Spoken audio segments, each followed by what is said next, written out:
Bismillahirrahmanirrahim. Assalamualaikum dan selamat pagi kepada semua pelajar sains tingkatan 5. Kenapa tak keluar cikgu punya gambar ni dalam ni? Tak apa, so kita pergi kepada, kita sambung. Kita sambung untuk bab 3, kelestarian alam sekitar. Hari tu kita dah bincang bahagian A, Kavya dah buat soalan objektif. So Kavya mesti dah power dah untuk bab ini. Betul ke Kavya? Sudah pandai bab ni Sikit-sikit lah. Okey, jom kita tengok soalan bahagian B. Okey, Kavya hanya tuliskan jawapan sahaja ya Kavya. Saya bacakan. Rajah tunjuk menunjukkan kolam ikan. So, dia kata ada kolam ikan yang terdapat di dalam kebun buah-buahan. Okey, beliau menggunakan baja kimia untuk suburkan pokok buah-buahan. Dekat kolam ni ada pokok-pokok buah-buahan. Okey, yang pertama, namakan kumpulan mikroorganisma X yang akan tumbuh dengan banyak menutupi permukaan kolam itu. Yang apa yang akan menutupi kolam X? Apa mikroorganisma X? Kalau kita ada baja kan Kavya yang warna hijau, lepas tu nanti dia akan tumbuh suatu mikroorganisma X. Kalau Kavya pernah tengok tak parit ke sungai ke kolam ke, kalau ada yang warna hijau dekat atas tu. Agak-agak apa benda nama dia tu mikroorganisma X tu Kavya? Mula dengan A. Alga ke? Pandai. Alga. Pandai Kavya. So, soalan nombor 2, A1 namanya alga. Dia tumbuh warna hijau dekat sini. Okey. Namakan dua bahan di dalam baja kimia yang menggalakkan pertumbuhan mikroorganisma X. Dalam baja tu, dia pakai baja kimia kan? So, apa bahan yang menggalakkan pertumbuhan alga? Mula dengan F. Satu lagi mula dengan N. Apa dia agak-agaknya? Phosphorus. Fosfat. Satu lagi Ni. Cik, itu saya tak tahu cikgu. Tak tahu. Fosforus tu kan mineral. Fosfat ni dia dalam bentuk ion. So, satu lagi apa? Nitrogen ke? Nitrogen tu betul. Tapi dia dalam bentuk ion? Nitrat. Boleh ya? Fosfat dan nitrat. Okey. So, agak-agak apakah nama proses 2A1? Kalau alga dah tutup dekat kolam ni, nama proses dia apa? Proses alga tutup. So, nanti haiwan dekat bawah tu boleh dapat tak cahaya matahari secara terus? Senang tak oksigen untuk masuk? Apa nama proses tu? Proses tu tak bagus sebenarnya. Kita panggil dia start dengan E. U. Tak dapat lagi Kavya. T.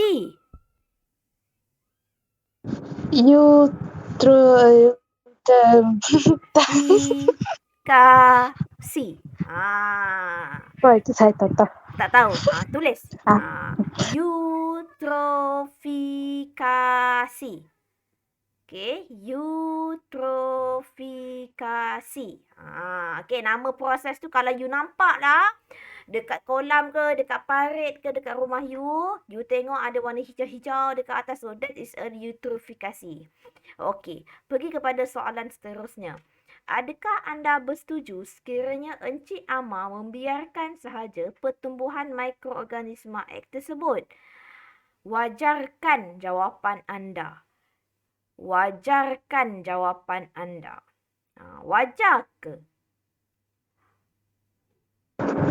Wajar kot. Wajar. Biarkan je eutrofikasi tu berlaku. Ikan tak mati kan? Sebab oksigen tak masuk, boleh ke ikan ni hidup, Kavya? Tidak wajar. Tidak wajar. Okay, kalau tidak wajar, bagikan sebab. Tidak wajar, kenapa? Sebab organisma tadi akan mati. Kenapa dia mati? Sebab tak cukup oksigen. Okey. You cakap di sini organisma akuatik di dalam kolam akan mati. Okey. Kalau Kavia kata nak cakap tentang jumlah oksigen tak cukup pun, Kavia boleh cakap. Okey? Boleh? Okey. Boleh tidak? Kerana ataupun kamu sebut kerana kekurangan oksigen. Kekurangan oksigen terlarut dalam air. Pun boleh. Okey, tambah sikitlah. Okey, kerana kekurangan oksigen terlarut di dalam air. Okey.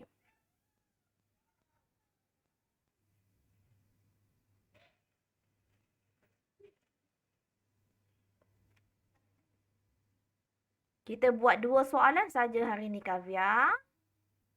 Okey, cikgu. Okey, sebab 30 minit saja hari ni. Cikgu boleh tulis? Okey, boleh. Try lagi tulis. So, kita pergi kepada soalan yang seterusnya. Kalau nampak ini apa ni? Ini adalah fasa kita hayat bagi suatu botol plastik. So tahu kan botol plastik ni boleh buatkan pencemaran alam sekitar kalau buang.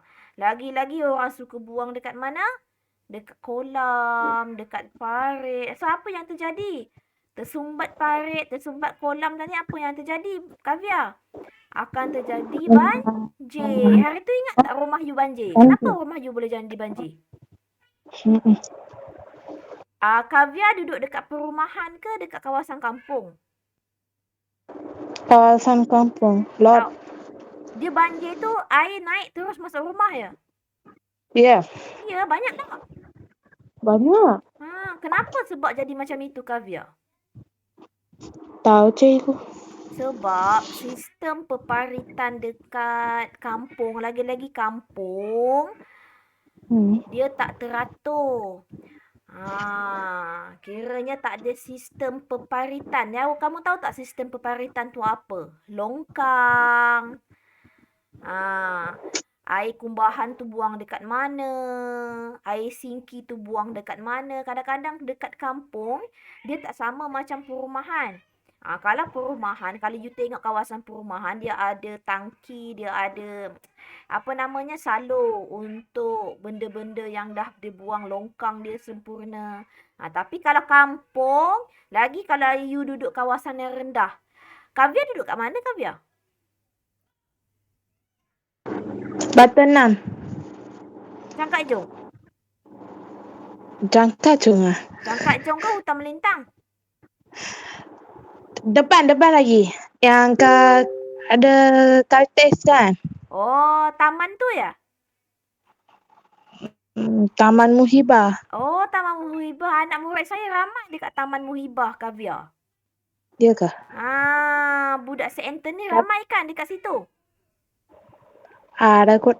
Budak Indian. Ada. Anak murid saya, sebab saya pergi hantar modul kerja sekolah dekat rumah dia. Taman Muhibah. Ya, saya tahu Taman Muhibah. Belakang Caltech kan? Ya. So, rumah you yang mana? Kaltes. Yang taman ke yang kampung-kampung? Itu lot cikgu. Oh, Ada you tanah kelapa lot. sawit. Oh, okey Kavia.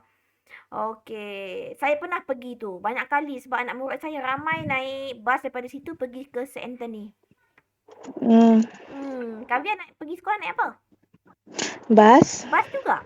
Oh, Ya. bas sama dengan budak St. Anthony lah tu. Sini ada satu bas saja, Cik. Oh, itu bas pergi mana? Taman. Mana-mana pun. Okey, jomlah. Okey, dah bersembang. Kita pergi soalan nombor 3 pula ya. Okey, botol plastik diperbuat daripada petroleum mentah yang diproses menjadi bentuk pellet. Kemudian pelet plastik dicairkan dan dibentukkan dalam botol plastik. Okey, kemudian botol plastik yang telah diisi dengan air minuman dipindahkan ke kedai atau pusat pembeli belah untuk dijual dan digunakan. Kemudian botol plastik yang dah dibeli digunakan dan dibuang oleh pengguna. Okey, kemudian dia recycle balik. So ini adalah recycle lah. Konsep recycle lah.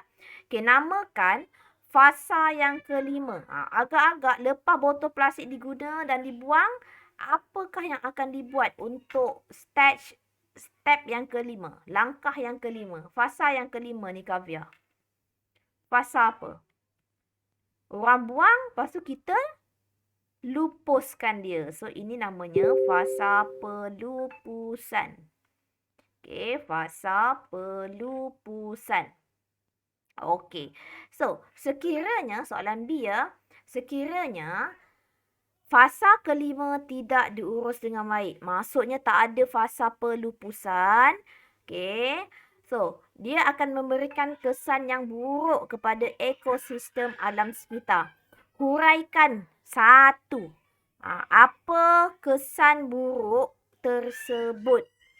Apa Kavya? Kalau kita buang, kita biarkan saja botol plastik tu kan, dia akan susah untuk diuraikan. So apa yang terjadi dekat kita punya bumi? Kita biarkan sahaja botol-botol plastik tersebut. Yang pertama, kamu cakaplah botol plastik tidak akan sukar untuk diuraikan.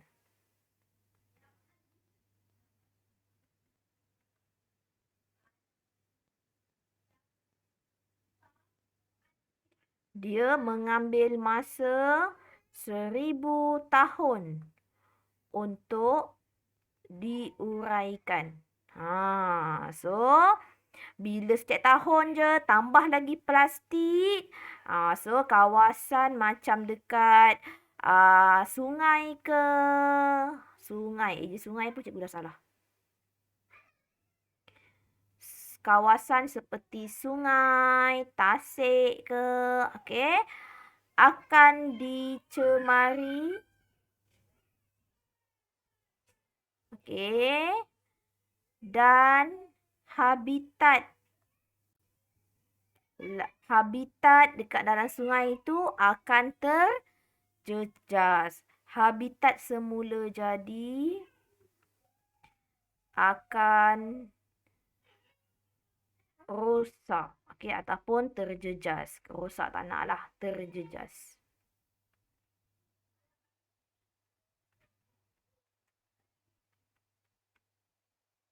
Okey, akan dicemari. Okey, kita cakap kita cemar. Okey, kemudian kamu cakap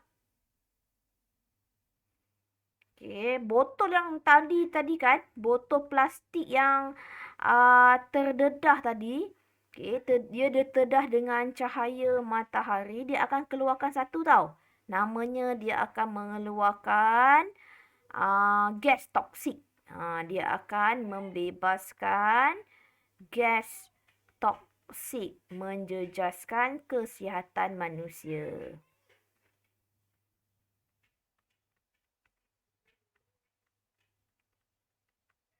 Menjejaskan kesihatan manusia. Okey? So, dah siap B. Okey, tengok C pula. Berikan satu cadangan. Okey, Kavya. Apa cadangan awak untuk kita, mengatasi masalah pelupusan botol-botol plastik ni? Ada tak idea? Gotong royong boleh ke cikgu? Kita buat apa botol tu? Kita semula. Kita semula botol ataupun ini recycle, reuse ataupun kita guna semula. Guna semula botol plastik. Okey, antara salah satulah jawapan. Antara kamu nak kita semula ataupun guna semula. Okey, kita semula ataupun guna semula. Okey, boleh ya, Kavya? Boleh cikgu. Okey, good.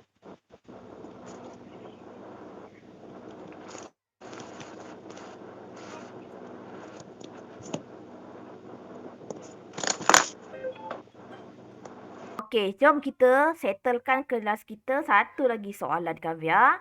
Okey, soalan ni. Anda merupakan ketua kelab pencipta alam di sekolah. Okey, anda mendapati terdapat banyak botol plastik yang dibuang oleh murid di sekolah. Okey, untuk mengatasi masalah ini, guru penasihat telah membekalkan anda dengan gunting, gam dan barang hiasan untuk anda dan ahli kelab pencinta alam membuat satu produk upcycle. Maksudnya apa? Ingat tak kita buat hari tu punya projek? Kavya, daripada botol plastik.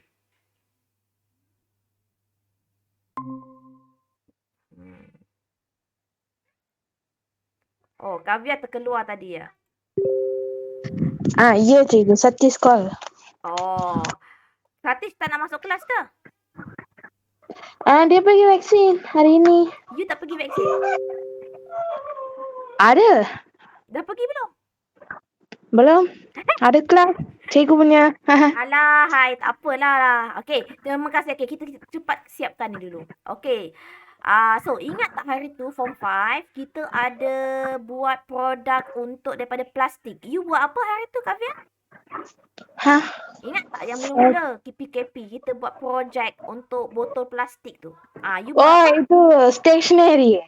Stationery. Okey, so nanti Kavya, ini kerja Kavya ya. So nanti Kavya lukiskan apa produk yang kamu buat daripada botol plastik. Sebab kalau kamu lihat dekat sini, dia kata dia bagi gunting, gam dan barang hiasan dengan botol plastik. Kamu ni ketua kelab pencinta alam. So macam mana botol plastik yang dibuang oleh murid dekat sekolah tu, kamu nak upcycle. Upcycle tu kiranya kamu nak menambah baikkan. Kamu nak menggunakan, kamu nak buat suatu reka cipta. Macam mana kamu nak buat? Apa benda yang kamu nak buat? Okey, so nanti Kavya tolong lukiskan dan label. Lukis dan label. Okey, macam mana Kavya punya produk. Kemudian Kavya terangkan tentang produk tersebut. Okey. So, you teranglah. Ikut kepada kamu punya jawapan yang munasabah. Okey. Lukisan ni dah 1 markah. Untuk kamu punya penerangan ni 2 markah. Kenapa perlu pakai kamu punya produk ini? Apa baiknya? Apa kepentingannya? Boleh, Kavya? Boleh cikgu. Cuba ya. Nanti snap gambar dekat cikgu. Cikgu nak tengok apakah barang yang Kavya dah buat, dah cipta. Okey? Okey. Esok boleh ke, cikgu? Apa dia? Esok boleh ke? Boleh. Okey, Kavya. So, jumpa lagi.